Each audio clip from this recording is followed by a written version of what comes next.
رات کے اندھیرے میں جہانداد حویلی سے نکلتا ہے اور سیدھا غلام کے پاس پہنچ جاتا ہے اور اس سے کہتا ہے باہر گاڑی کھڑی ہے، میں نے سارے انتظامات کروا دیے ہیں، تم اور لاجو ابھی کے ابھی یہاں سے چلے جاؤ۔ غلام کہتا ہے میں یہاں سے جب ہی جاؤں گا جب سندری میرے ساتھ ہوگی۔ جہانداد کہتا ہے پاگل مت بنو، اپنی حالت دیکھو، بادشاہ کسی بھی وقت یہاں آ سکتا ہے، وہ تمہیں مار ڈالے گا، میں تم سے وعدہ کرتا ہوں سندری کو خود تم تک پہنچا دوں گا۔ غلام لاجو کو لے کر باہر نکلتا ہے اور فوراً گاڑی میں بیٹھ جاتا ہے۔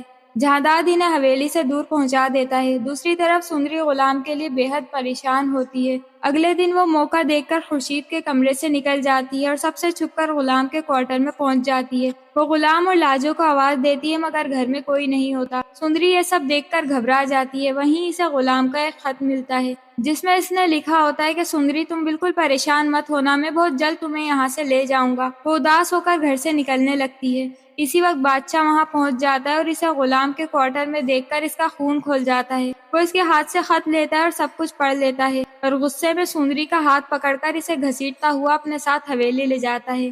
یہ سب دیکھ کر خورشید بے حد غصے میں آ جاتی ہے اور اسی وقت آگے بڑھ کر بادشاہ کے منہ پر زوردار تھپڑ مارتی ہے اور کہتی ہے میرے ہوتے ہوئے کوئی میری بیٹی کے ساتھ یہ سلوک نہیں کر سکتا۔ بادشاہ کہتا ہے میں ابھی کے ابھی اس سے نکاح کروں گا اور اگر کسی نے میری بات نہ مانی تو میں اسے بھی مار دوں گا اور غلام کو بھی۔ وہ وہاں سے چلا جاتا ہے اور سندری بے حد پریشان ہو جاتی ہے۔ وہ اسی وقت غلام کو کال کرتی ہے اور کہتی ہے غلام پلیز مجھے یہاں سے لے جاؤ ورنہ بادشاہ مجھ سے نکاح کر لے گا۔ غلام یہ سن کر فوراً اپنے گھر سے نکل جاتا ہے اور سندری کو لینے کے لیے حویلی پہنچ جاتا ہے۔ وہ چھپ کر سندری تک پہنچ جاتا ہے اور اس کا ہاتھ پکڑ کر دوسرے دروازے سے حویلی سے بھاگ جاتا ہے۔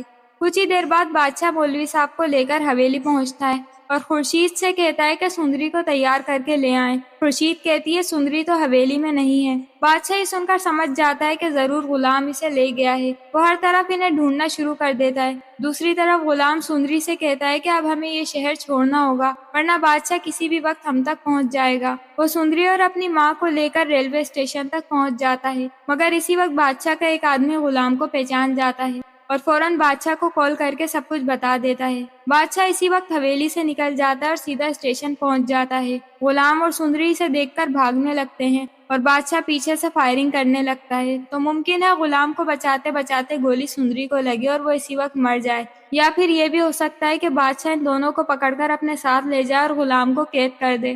تو اس طرح یہ کہانی مزید انٹرسٹنگ ہو سکتی ہے۔